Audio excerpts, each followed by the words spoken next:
It was a cold and quiet January evening in Reykjavik, Iceland. A young woman named Birna Bryan Doer was out enjoying her night with friends, as she often did. Reykjavik, known for its tranquility and low crime rate, felt as safe as ever. The streets were alive with the usual rhythm of the weekend, filled with people celebrating and unwinding, but in the early hours of the morning, something went terribly wrong. Surveillance cameras captured Birna's final movements, walking alone, slightly unsteady and heading toward the sea. After that, she simply disappeared. At first, no one suspected anything unusual. People assumed she had gone home or stayed with someone she knew. But as the hours turned into days, her absence became increasingly alarming. Everyone who knew her began to realize that this wasn't just a case of someone who had partied too hard and lost track of time. Something far more sinister had happened to Birna, and when the truth came to light, it sent shockwaves through the entire nation. Birna Bryan Doer was born in 1996 in Iceland, a country often associated with its breathtaking natural beauty and serene way of life. She was the daughter of Sila and Brian, a couple who eventually separated. Despite their breakup, the two parents remained deeply committed to co-parenting and ensuring that Birna grew up surrounded by love, attention, and support. By the time she reached her 20s, Birna had blossomed into a vibrant and confident young woman. Her auburn hair and sharp sense of humor made her stand out, and she had a knack for lifting the spirits of those around her. Birna eventually decided to move in with her father, whose home was located in the suburbs of Reykjavik. From there, it was just a short 30-minute walk to the city center, a convenience she cherished. Birna was fiercely independent and determined to carve her own path in life. She preferred earning her own money rather than relying on her parents, a trait that reflected her maturity and sense of. As the night went on, her friends decided to leave the club around 2 a.m., but Birna wasn't ready to call it a night. She chose to stay a little longer to enjoy the music and the vibrant atmosphere. At approximately 5 a.m. on Saturday, January 14th, just before the club was set to close, Birna finally walked out of the venue. Later that morning, Birna's absence began to raise concerns. She was scheduled to work a shift, but when she didn't show up, her friend Maria became worried. It was completely out of character for Birna to miss work, even after a late night of partying.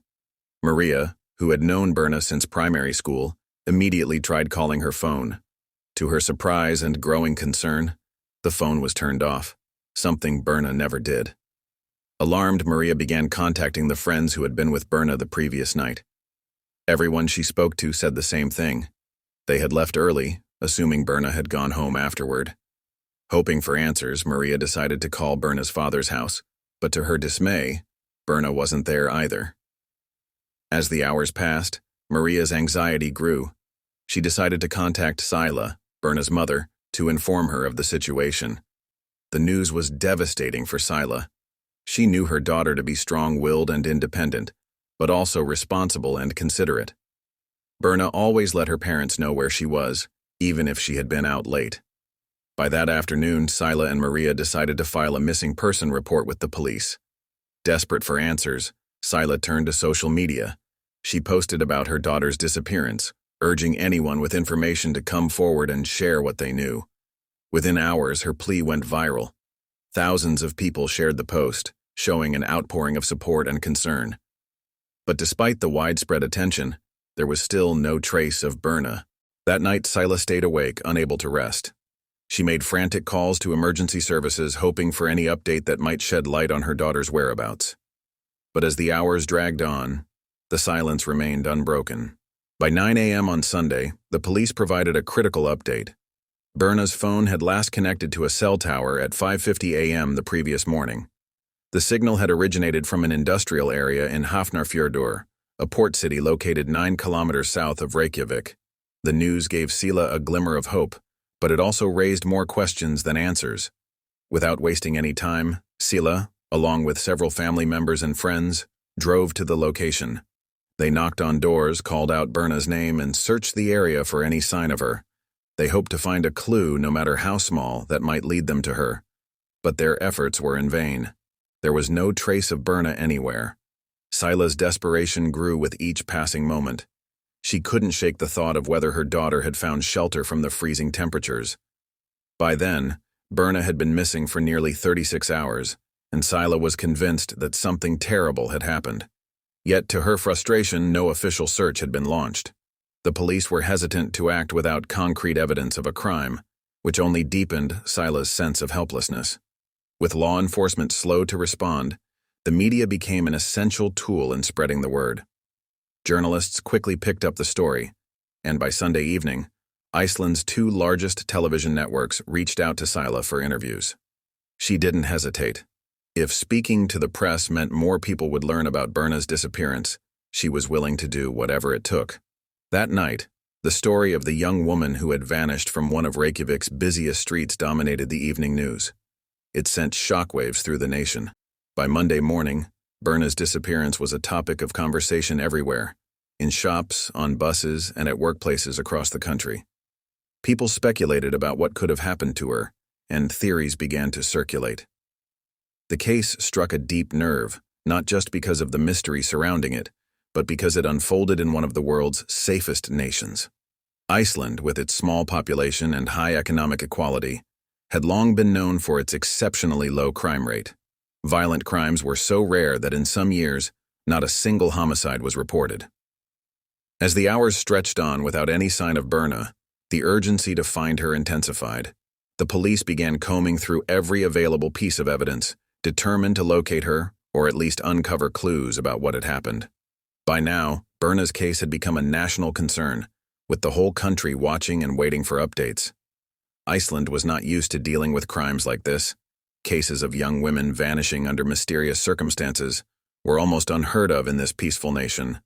Detective Grimur Grimson, a seasoned investigator with years of experience handling missing persons cases, was assigned to lead the investigation. Grimur was known for his methodical approach and his ability to remain calm under pressure, but even he couldn't have anticipated how complex and emotionally charged this case would become. The first step was to retrace Berna's last known movements. The surveillance footage from the downtown area provided a starting point. The grainy videos showed Berna leaving the club just before 5 a.m. on January 14th. She appeared slightly intoxicated but steady enough to walk on her own. The footage captured her stopping at a late-night food stand, where she bought a falafel wrap. This detail gave investigators a glimpse into her state of mind. She was likely hungry after a long night out, and her decision to buy food suggested she had no immediate plans to return home. Dressed in black boots, dark jeans, a gray sweater, and a black hooded sweatshirt, Berna was prepared for the cold, Icelandic winter. The streets she walked were well lit, with storefronts and streetlights providing ample visibility, even in the early hours of the morning. Reykjavik's city center, though quiet at that time, was not a place where one would typically feel unsafe. Iceland's reputation as one of the safest countries in the world meant that people often moved about freely without fear of harm. As the footage continued, Berna was seen walking down a commercial street, her pace unhurried. She bent down at one point to pick up some coins she had dropped and then continued on her way. This seemingly mundane moment was significant to the investigators. It suggested that Berna was aware of her surroundings and that her actions were deliberate. She wasn't running or acting erratically, which ruled out certain possibilities like being followed or chased at that point. But then something changed. In the next segment of footage, Berna turned a corner and headed down a narrower street that led toward the sea. This was the last time she was seen on camera. She disappeared from view and no further footage of her was found. Investigators were left with a troubling question. What had happened to her after she turned that corner? The detectives reviewed the footage repeatedly, searching for anything that might provide a lead. That's when they noticed it. A small red Kia Rio driving in the opposite direction of Berna. The car appeared on the footage around the same time that Berna vanished from view. Although the video quality was poor, the presence of the red car raised suspicions. Could Berna have gotten into that vehicle? If so, who was driving it, and where had they gone? The red Kia became the focal point of the investigation. Detectives ran a check through Iceland's national vehicle database and discovered that there were over 100 cars of the same make, model, and color registered in the country. This made identifying the specific vehicle a daunting task. Complicating matters further was the lack of a visible license plate in the footage.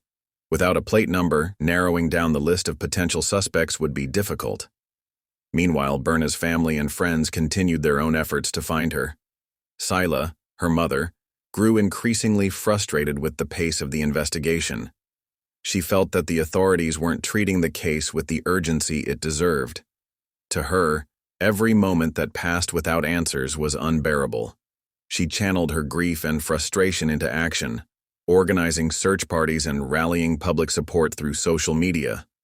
By Monday afternoon, with no significant breakthroughs, the police held a press conference to appeal for public assistance. They released the surveillance footage of the red Kia and urged anyone with information about the vehicle or its driver to come forward. Sila also spoke at the press conference, sharing heartfelt details about her daughter and pleading with the public to help bring her home. She described Berna as a kind, outgoing young woman who loved traveling and had been planning a trip to New York with her best friend. Her words struck a chord with the nation, and the outpouring of support was overwhelming. As the public rallied behind the search for Berna, private citizens began retracing her last known steps, hoping to uncover clues that the authorities might have missed. Among them were two young brothers in their 20s who decided to follow the signal from Berna's phone, which had last pinged a cell tower in Hafnarfjordur, a port city south of Reykjavik.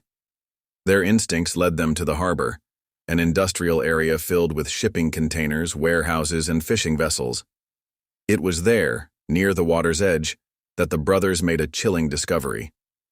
Among the scattered debris and construction materials, they found a pair of black boots partially buried in the snow. The boots matched the description of the ones Berna had been wearing on the night she disappeared. The brothers immediately took a photo of the boots and contacted the police. When investigators arrived at the scene, they confirmed that the boots likely belonged to Berna. This discovery marked a turning point in the case. For the first time, there was physical evidence linking Berna to a specific location after she vanished from the surveillance footage. An intensive search of the harbor area was launched, with police divers combing the icy waters and drones scanning the surrounding terrain. As the search continued, detectives reviewed additional security footage from the harbor. That's when they found another crucial piece of evidence. At around 6 a.m. on January 14th, a red Kia Rio had been captured on camera entering the harbor. The car parked near a fishing vessel named the Polar Nanok, which was registered under the flag of Greenland. The footage showed a man stepping out of. When police inspected the red Kia, they found that it had recently been cleaned, but traces of reddish stains were still visible on the back seat. Suspecting the stains might be blood, investigators collected samples and sent them, along with a DNA reference sample from Berna, to a forensic lab in Sweden for analysis. The results would take several days to process, leaving detectives in a tense waiting period. In the meantime, investigators turned their attention to the Polar Nanok. They learned that the ship had left the harbor on the afternoon of January 14th, taking Thomas and another crew member, Nicola Olsen, with it. The ship's departure posed a significant challenge for the investigation. With the suspects at sea, there was a risk that they could destroy evidence or coordinate their stories. The situation required careful handling, as the police had to navigate legal jurisdictions and obtain permission to board the vessel. After securing the necessary approvals, officers from Iceland's Special Operations Unit were flown by helicopter to the Polar Nanok. Braving harsh weather conditions, they boarded the ship and arrested Thomas and Nicola. The suspects were taken into custody, and the ship was ordered to return to Icelandic waters for further investigation. What investigators found aboard the Polar Nanok would deepen the mystery and raise even more questions about what had happened to Berna that night. Focusing on the discovery of her body, the trial of the primary suspect, and the broader societal impact of the case in Iceland. As the investigation reached its peak, tensions were high among the detectives, Berna's family, and the general public. The discovery of the black boots near Hafnarfjordur's harbor and the identification of the red Kia Rio had shifted the case into overdrive. Every new detail uncovered only deepened the mystery. For Detective Grimmer Grimson and his team, the stakes had never been higher. Iceland, a nation unaccustomed to violent crime, was watching their every move, united in their desire for justice for Berna. On January 22nd, 8 days after Berna vanished, the investigation took a tragic turn. A fisherman walking along the rocky coastline near a lighthouse on the Reykjanes Peninsula spotted something in the water. As he approached, his worst fears were confirmed. The lifeless body of a young woman lay tangled in seaweed along the shore. The fisherman immediately called the authorities, who arrived at the scene within hours. The body was pulled from the icy waters with great care, and police quickly identified it as Berna Brian Doer. She was naked, her clothes missing, and her body showed clear signs of trauma. The discovery marked the end of the search for Berna, but opened a new chapter in the investigation, a quest not just to understand what had happened to her, but to ensure that the person responsible was held accountable. An autopsy was performed the following day, and the results were both heartbreaking and horrifying. Berna's cause of death was confirmed as drowning, but the autopsy revealed additional injuries that could not be ignored. Bruises on her face and neck suggested she had been strangled with significant force before ending up in the water. These findings pointed to foul play, leaving no doubt in the minds of investigators that Berna had been the victim of a violent crime. What made the case even more chilling was the absence of any evidence of sexual assault. This added to the complexity of the investigation. If Berna's murder hadn't been sexually motivated, then what had driven someone to kill her? The question haunted Detective Grimson as he pieced together the puzzle. The news of Berna's death spread like wildfire across Iceland, plunging the nation into mourning. For days, social media platforms were filled with tributes to Berna, with the hashtag #IamBerna trending as people expressed their grief and outrage. To many Icelanders, this wasn't just the loss of a young woman, it was an attack on the very fabric of their society. Iceland, a country that prided itself on being one of the safest places in the world, was grappling with the unthinkable. For Berna's parents, Sila and Brian, the pain was unimaginable. They had clung to the hope that their daughter would be found alive, but that hope had now been shattered. The details of Berna's final moments were too painful for them to bear, and they refused to hear the specifics of the autopsy report. All they wanted now was justice for their daughter. Meanwhile, the police intensified their focus on the two primary suspects, Thomas Muller Olsen and Nicola Olsen, both crew members of the Polar Nanook. The evidence against Thomas was mounting. The reddish stains found in the back seat of the red Kia Rio were confirmed to be blood, and DNA testing matched it to Berna. Additionally, surveillance footage showed Thomas purchasing cleaning supplies shortly after returning the rental car, and witnesses reported seeing him meticulously wiping down the vehicle's interior. The most damning piece of evidence, however, was Berna's driver's license, which was found discarded in the garbage disposal aboard the Polar Nanook. Forensic analysis revealed Thomas's fingerprints on the license, further implicating him in the crime. Despite the overwhelming evidence, Thomas maintained his innocence. During 9 separate police interrogations, he repeatedly denied any involvement in Berna's death. His story, however, was riddled with contradictions.